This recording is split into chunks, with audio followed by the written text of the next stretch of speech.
welcome back. My name is Envy McKee, and I am helping my dear friend and author. I'm an author too, by the way. Yeah, she is. I appreciate Kevin you. Carr. I really do. love you. He has his new part 2 of his book series, Date Responsibly, that is officially out, and make sure you go get it. Yes, KevinScarr.com, iPad, iPhone, Kindle, Droid, is everywhere. Yes. So we are already on part 3 of our discussion because we want to give you some nuggets of insight that you can take with you while you're reading this book and have a candid dialogue about it. That's why we're calling it a candid dialogue about dating responsibly and most specifically choosing better men, which I think that most women, especially the women I know, and I know some very brilliant, gorgeous, talented, awesome women that choose some really nutty men. I'm raising my hand because I'm one of them. That's why I just stopped. I cut myself off because sometimes you need to gain perspective. And what we're going to talk about today is this notion of love being a drug. Yeah.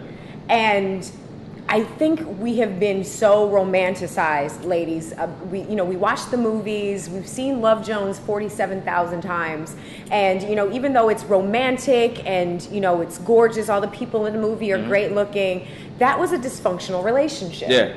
And we take brown sugar. But we get caught up in the fanfare. Yeah, absolutely. We get caught up in the lights, camera, action, Yes. and don't realize, no, we actually have to go through this process together. Yes, absolutely. And so at some point, I feel like people a lot of times are more in love with the idea of relationship than actually being in a relationship itself. You need to say that again. And so, this time in the camera, so I think people are more in love with the idea of being in a relationship than the actual relationship itself and what it takes to make it successful. Absolutely. And so we look, like we said, we look for these butterflies and this, these tinglings and all these things. And that sometimes doesn't happen right away, by the way. And those are good feelings, but it's when that goes away, well, what do we have left?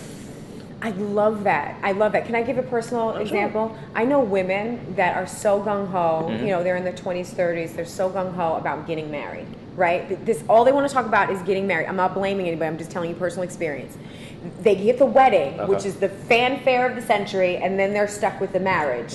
And then they're divorced 2 years later. Well, because we spend 2 years planning the wedding. Yeah.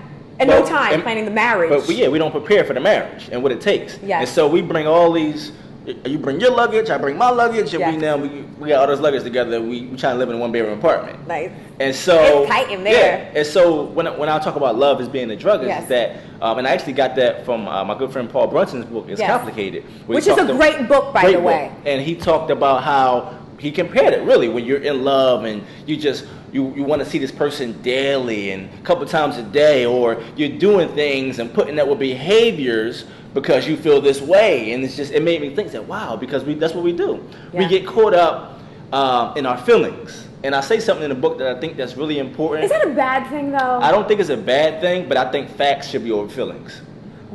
Because you're a Pisces. I'm not sure I like that. Because I feel like but you're right. I feel like that feelings are awesome. Yeah.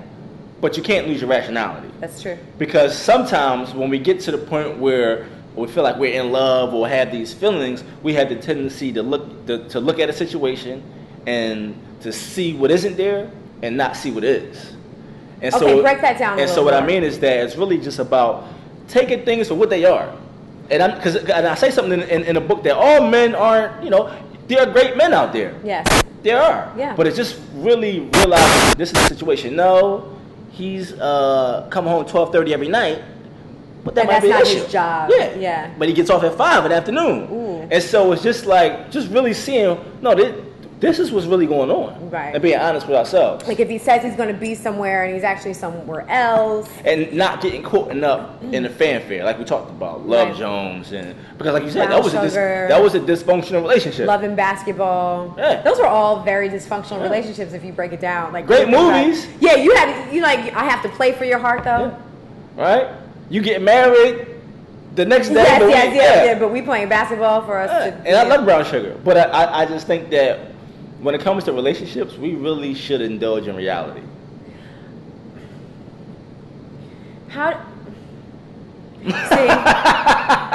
what makes it so because look, I'm a woman, and you know, I am a very thoughtful woman. Mm-hmm. I'm a very educated woman, and I'm also very esoteric. So there are levels to this thing for me. Yeah, okay. While I understand, you know, the spirit aspects of, like, I don't have any, you know, I don't feel like any person that I can meet or be with is going to fill something or fill a void that I can't. You know what I'm saying? I have to fill me first. You're the minority.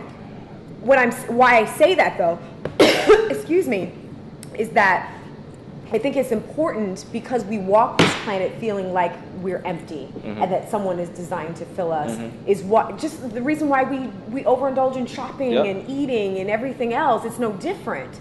But I think what I want to not do is be so rational that we don't allow the fun and the joy and the mystery of being in a relationship be what it is. I agree, and that's definitely not the goal, because I feel like you don't think when it comes to, you know, I love someone. Right. So it's not that, but it's just about, when I talk about love as being a drug, it's really a warning on, you know, love is a risk, and this is what happens. And love is a beautiful thing, but it's important to be very intentional from the very beginning.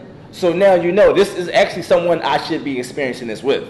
Right. Rather you now hooked, caught up, or whatever you want to call it, on somebody that really doesn't even have your best interest at heart. That's very and true. So when I say love as a drug, it's not a negative connotation. Love is beautiful, amazing. It's an adventure. And it's an adventure. Yeah. But just make sure that the person that you choose is the person that you want. Yeah. Because a lot of times we choose people and then we realize, well, I didn't really, you're not really who I thought you were. The sex is good.